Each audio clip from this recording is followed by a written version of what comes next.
Hello friends, welcome back to my YouTube channel. എൻ്റെ ചാനലിലെ പുതിയൊരു വീഡിയോയിലേക്ക് എല്ലാവർക്കും സ്വാഗതം. ഇപ്പം നമ്മുടെ കേരളം മൊത്തം ചർച്ച ചെയ്യപ്പെടുന്നത് പ്രണവ് പ്രവീൺ ഇഷ്യൂ ആണ് കേട്ടോ. എനിക്ക് ഏറ്റവും ഫേവറേറ്റ് ആയിട്ടുള്ള യൂട്യൂബേഴ്സായിരുന്നു അവർ. നമ്മുടെ ഫാമിലി വ്ളോഗേഴ്സിൽ നമുക്ക് കേരളത്തിൽ ഒരുപാട് ഫാമിലി വ്ളോഗേഴ്സ് ഉണ്ട്. അതിൽ മെയിനായിട്ടും ഫാമിലി വ്ളോഗേഴ്സിൽ എനിക്ക് ഏറ്റവും ഇഷ്ടം അവരെയായിരുന്നു കേട്ടോ. അവരുടെ ചാനലിലെ വീഡിയോ ഒക്കെ കാണാൻ എനിക്ക് ഭയങ്കര ഇഷ്ടമായിരുന്നു. അപ്പോൾ കുറേ നാളായിട്ട് ഇവർ ഒരുമിച്ചുള്ള വീഡിയോ ഒന്നും ചെയ്യുന്നില്ല. അപ്പോൾ പിന്നീട് അവരിങ്ങനെ കൊച്ചുവും അമ്മയും അച്ഛനും കൂടെ ഇങ്ങനെ ഒരു വീഡിയോ ഇടുമ്പോഴാണ് എന്തോ ഒരു പ്രശ്നം അവരിലുണ്ട് എന്ന് പറയുന്നത്. ഇവരുടെ ഇഷ്യൂ വന്നപ്പോൾ ഭയങ്കരമായിട്ട് ഞാൻ ഷോക്കായി പോയി. കാരണം എനിക്ക് അവരെ അത്ര ഇഷ്ടമായിരുന്നു. ഞാൻ ആകെ അവരുടെ യൂട്യൂബ് വീഡിയോ മാത്രമേ കാണുന്നുണ്ടായിരുന്നുള്ളൂ. എനിക്ക് ഭയങ്കര ഇഷ്ടമായിരുന്നു അവരുടെ ഡാൻസൊക്കെ. ആദ്യമായിട്ട് ഇങ്ങനൊരു റിയാക്ഷൻ വീഡിയോ ഇടുന്നത്, അതായത് പ്രശ്നമുണ്ടെന്നുള്ള തരത്തിൽ ഇടുന്നത് കൊച്ചുവും അച്ഛനും അമ്മയും കൂടിയാണ്. അതായത് പ്രവീണും മൃദുലയും കൂടെ വീട്ടിൽ നിന്ന് ഇറങ്ങിപ്പോയി എന്നുള്ള തരത്തിലാണ് അവർ പറഞ്ഞിരുന്നത്. അവർക്ക് അഡ്രസ്സ് ഇല്ലാന്ന് അവർ പറഞ്ഞു. അങ്ങനെയാണ് ഇങ്ങനെയാണ് എന്നൊക്കെ പറഞ്ഞിട്ട് ഒരുപാട് പിന്നെ അതായത് മൃദുലനെയും പ്രവീണിനെയും അടിച്ചമർത്തുന്ന രീതിയിൽ ഒരുപാട് കമൻസും അവരെ സപ്പോർട്ട് ചെയ്തിട്ട് ഒരുപാട് കമൻസൊക്കെ വന്നിട്ടുണ്ടായിരുന്നു കേട്ടോ. അപ്പോൾ സ്വാഭാവികമായിട്ടും എല്ലാവരെയും പോലെ തന്നെ ഞാനും വിചാരിച്ചിരുന്നത് പ്രവീണും മൃദുലയാണ് കുറ്റക്കാർ. അവരെന്തിനാണ് അച്ഛനും അമ്മേനെയും അവർ അച്ഛനും അമ്മയെ എത്ര സ്നേഹിച്ചിട്ടുണ്ടായിരുന്നു. മൃദുലനെയൊക്കെ ആണെങ്കിലും 7ാം മാസത്തിൽ കൂട്ടിക്കൊണ്ടു പോകുന്ന ഒരു ചടങ്ങൊക്കെ ഉണ്ടായിരുന്നല്ലോ മൃദുലയ്ക്ക്. ആ ടൈമിലൊക്കെ ആണെങ്കിലും അച്ഛനും അമ്മയൊക്കെ ഒരുപാട് വിഷമിച്ച് കരഞ്ഞിട്ടുള്ള വീഡിയോ ഒക്കെ കണ്ടപ്പോൾ ഞാൻ വിചാരിച്ചു ഇവർ ഭയങ്കര നല്ല സ്നേഹമുള്ള അമ്മയും അച്ഛനാണല്ലോ, പിന്നെ എന്തിനാണ് ആ കുട്ടിയും പ്രവീണും കൂടെ അച്ഛനും അമ്മേനെ ഇങ്ങനെ വിഷമിപ്പിക്കും. പക്ഷേ പ്രവീണും മൃദുലയും കൂടെ അൺമാസ്കിംഗ് എന്ന് പറഞ്ഞിട്ടുള്ള ആ ഒരു വീഡിയോ ഇട്ടപ്പോൾ അതിൽ കാര്യങ്ങളൊക്കെ കേട്ടപ്പോൾ പിന്നെ അതിനകത്തുള്ളത് റിയൽ ആയിട്ട് അവർ വീഡിയോ എടുത്തതൊക്കെ കണ്ടപ്പോഴത്തേക്കും ആകെ ഞാൻ ഷോക്കായിപ്പോയി. കാരണം നമ്മൾ ചിന്തിക്കുന്ന, അതായത് റിയൽ ലൈഫിലുള്ള അത്ര സ്നേഹമോ അങ്ങനെ കാര്യങ്ങളൊന്നും ഇല്ല എന്നുള്ളത് നമുക്ക് ശരിക്കും ആ കാര്യം നമുക്ക് മനസ്സിലായി അവരുടെ ആ ഒരു വീഡിയോയിലൂടെ. ശരിക്കും ഞാൻ ഷോക്കായിപ്പോയി കേട്ടോ. ഞാൻ മാത്രമല്ല, നമ്മളെല്ലാവരും ഞെട്ടി നിൽക്കുവാണ്. ഒരിക്കലും അവരെ ആ വീട്ടുകാരൊരിക്കലും പിന്നെ അവരോട് ചെയ്യാൻ പാടില്ലാത്ത കാര്യങ്ങളാണ് ചെയ്തത് കേട്ടോ. കാരണം പ്രഗ്നൻ്റ് ആയിട്ടുള്ള ഒരു സ്ത്രീയെ ഇങ്ങനെ വേദനിപ്പിക്കുക എന്നൊക്കെ പറയുമ്പോഴത്തേക്കും ഭയങ്കര ഭീകരമാണ്. ആ കുട്ടി പ്രഗ്നൻ്റ് ആയത് പോലും പ്രശ്നമാണ് എന്ന്, അതായത് ആ കുട്ടീനെ പോലും പ്രഗ്നൻ്റ് ആയി നീ ആ കുട്ടി നിൻ്റെ വയറ്റിൽ വന്നതിന് പിന്നെയാണ് ഈ വീട്ടിൽ പ്രശ്നങ്ങൾ തുടങ്ങിയത് എന്നുള്ള രീതിയിലൊക്കെ പറയണമെങ്കിൽ അവരെത്ര മനസാക്ഷിയില്ലാത്ത മനുഷ്യന്മാരായിരിക്കും. തന്നെ നമ്മുടെ വീട്ടിൽ എത്ര കുട്ടികളുണ്ടായിക്കോട്ടെ, 3 or 4 കുട്ടികളുണ്ടായിക്കോട്ടെ, ആ കുട്ടികളെയെല്ലാം നമ്മൾ ഒരേപോലെ കാണാൻ ശ്രമിക്കണം. അല്ലാണ്ട് മൂത്ത ആളെ സ്നേഹിക്കാതെ ഇളയ ആളെ മാത്രം സ്നേഹിച്ച്, അല്ലെങ്കിൽ ഇളയ ആളെ സ്നേഹിച്ചിട്ട് മൂത്ത ആളെ സ്നേഹിക്കാതിരുന്ന് കഴിഞ്ഞാൽ അത് നമ്മുടെ സ്വന്തം കുട്ടികളല്ലേ, എല്ലാവരും ഒരേപോലെ കാണാൻ ശ്രമിക്കുക. ഓക്കെ.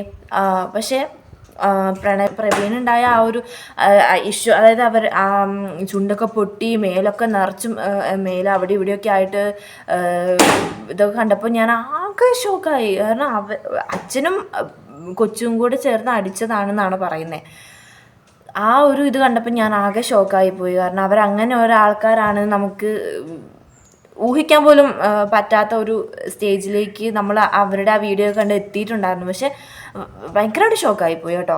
മൃദുലയ്ക്ക് ആ വീട്ടുകാരുടെ ഭാഗത്തുനിന്ന്, അതായത് പ്രവീണിൻ്റെ വീട്ടുകാരുടെ ഭാഗത്തുനിന്ന് ഒരുപാട് നെഗറ്റീവായിട്ടുള്ള സംഭവങ്ങളൊക്കെ ഇതിനു മുമ്പും, അതായത് ഈ പ്രശ്നം ഉണ്ടാകുന്നതിന് മുമ്പും ഉണ്ടായിട്ടുണ്ടെന്നാണ് പറയുന്നത് ആ കുട്ടി. കാരണം അവളെ ഒരുപാട് വാക്കുകൾ കൊണ്ട് വേദനിപ്പിച്ചിട്ടുണ്ടെന്നാണ് പറയുന്നത്. പക്ഷെ അതൊക്കെ നമ്മളിപ്പോൾ ഞാനൊരു കുടുംബത്തിൽ ജീവിക്കുമ്പോഴത്തേക്കും നമ്മളത് അഡ്ജസ്റ്റ് ചെയ്ത് പലപ്പോഴും പലതും കേട്ടില്ല എന്നൊക്കെ വെച്ചിട്ട് നമ്മൾ നിൽക്കാറുണ്ട്. പക്ഷേ ഇത്രയും വലിയൊരു ദ്രോഹത്തിലേക്ക് എത്തുമെന്ന് ആ കുട്ടി വിചാരിച്ചിട്ടുണ്ടാവില്ല. അതായിരിക്കും ആ കുട്ടി അത്രയും ഷോക്കായി പോയി എന്ന് പറയുന്നുണ്ടായിരുന്നു. കൂടുതലും പ്രഗ്നൻ്റ് ആയിരിക്കുന്ന ഒരു പെൺകുട്ടിയോട് ഒരിക്കലും ചെയ്യാൻ പാടില്ലാത്ത കാര്യങ്ങളാണ് കൊച്ചും വീട്ടുകാരും ചെയ്തത്. കാരണം അതൊന്നും ഒരിക്കലും ചെയ്യരുത്. ഒരു വയറ് ചവിട്ടാൻ മേത്ത് ദ്രോഹിക്കുക എന്നൊക്കെ പറയുമ്പോൾ തന്നെ അത് വളരെ വലിയൊരു തെറ്റ് തന്നെയാണ്. ഇതിനൊക്കെ സത്യം പറഞ്ഞാൽ കേസ് വരുന്ന കാര്യം തന്നെയാണ്. ശരിക്കും പറഞ്ഞാൽ അത് ഭയങ്കര ഇഷ്യൂ ആണ് കേട്ടോ. എനിക്ക് ആകെ ഞാൻ ഇപ്പോഴും ഭയങ്കരമായിട്ട് ഷോക്കായി. കാരണം ഞാനും ഈ ഒരു പ്രഗ്നൻ്റായ അവസ്ഥയിലുള്ള ഞാൻ കടന്നു വന്നതാണല്ലോ. നമുക്ക് വയറിലൊന്നും ജസ്റ്റ് ഒന്ന് തൊട്ടാൽ തന്നെ നമുക്ക് ചെറിയ വേദന. അപ്പോൾ ചവിട്ട് കിട്ടുക എന്നൊക്കെ പറയുമ്പോൾ തന്നെ നമുക്ക് എത്രത്തോളം ആ പെൺകുട്ടി അനുഭവിച്ചിട്ടുണ്ടാവും എന്ന് നമുക്ക് പറഞ്ഞറിയിക്കാൻ പറ്റില്ല. അതുപോലെ തന്നെ പ്രവീണിൻ്റെ കാര്യമാണെങ്കിൽ തന്നെ പ്രവീൺ പറയാറുണ്ട്, കല്യാണം കഴിയുന്നതിന് മുമ്പും ഇവരുടെ ഇടയിൽ ഒരു മാറ്റി നിർത്തലുണ്ടായിരുന്നു. അതായത് കൊച്ചിനെ മാത്രമാണ് അവർക്ക് ഇഷ്ടം, അല്ലാണ്ട് എന്നെ ഇഷ്ടമല്ല എന്നുള്ള രീതിയിലൊക്കെ ഉണ്ടായിരുന്നു. പക്ഷെ അവർ പറയുന്നത് എന്താ വെച്ച് കഴിഞ്ഞാൽ മൃദുല വന്നതിന് ശേഷമാണ് ഇങ്ങനെ ഇഷ്യൂസ് ഉണ്ടാവുന്നത്, അല്ലെങ്കിൽ മൃദുലയുടെ കുഞ്ഞുണ്ടായതിന് ശേഷമാണ് അങ്ങനെ ഉണ്ടായത് എന്നൊക്കെയാണ് ഇവർ പറയുന്നത്. നമ്മൾ കല്യാണം കഴിച്ച് വേറൊരു വീട്ടിലേക്ക് വരുമ്പോൾ നമ്മളെ സ്വന്തം വീട് പോലെ നമ്മൾ പെൺകുട്ടികൾ കാണാൻ ശ്രമിക്കുകയുള്ളൂ.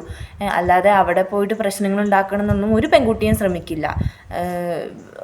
ഒരു പെൺകുട്ടി അതിനൊരിക്കലും മുതിരില്ല. നമുക്ക് എന്തെങ്കിലും ഇങ്ങോട്ട് പ്രശ്നം ഉണ്ടായി കഴിഞ്ഞാൽ അങ്ങോട്ട് നമുക്ക് ഒരു വാക്ക് പറയാൻ അവകാശം ഉണ്ടല്ലോ, അത് നമ്മൾ പറയും. അതല്ലാതെ ഇപ്പം മൃദുലയുടെ ഭാഗത്ത് ന്യായീകരണം അല്ല ഞാൻ ഇറക്കുന്നത്. കാരണം മൃദുലയ്ക്കും എല്ലാ മനുഷ്യർക്കും തെറ്റുകൾ പറ്റുമല്ലോ. അപ്പോൾ എങ്ങനെ എന്തെങ്കിലും 2-3 തെറ്റുകളൊക്കെ അവൾക്ക് പറ്റിയിട്ടുണ്ടാവും എന്ന് വെച്ച് ആ ഒരു തെറ്റിൻ്റെ പുറത്ത് ഒരു പ്രഗ്നൻ്റ് ആയിരിക്കുമ്പോൾ ഒന്നും റിവെഞ്ച് ചെയ്യരുത്, ഒരു വീട്ടുകാരും ചെയ്യരുത്.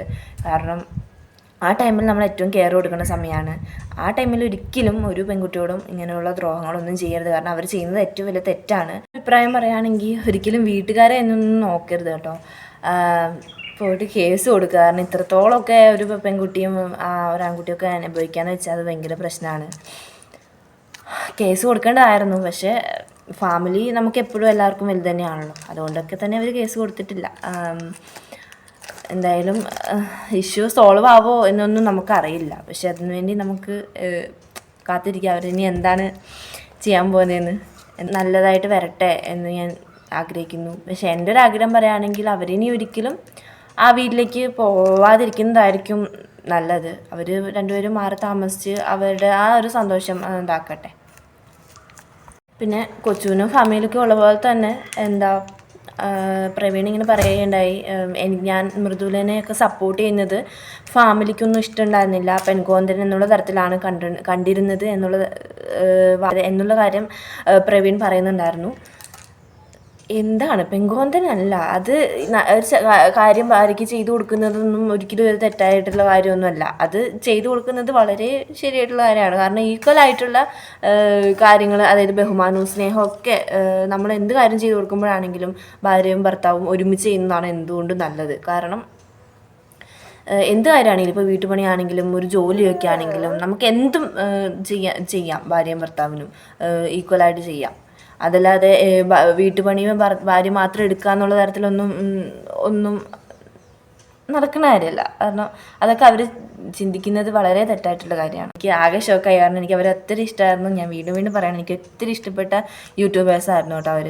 അപ്പോൾ അങ്ങനെയൊക്കെ ആയപ്പോൾ ഭയങ്കര വിഷമായി. Okay, thank you.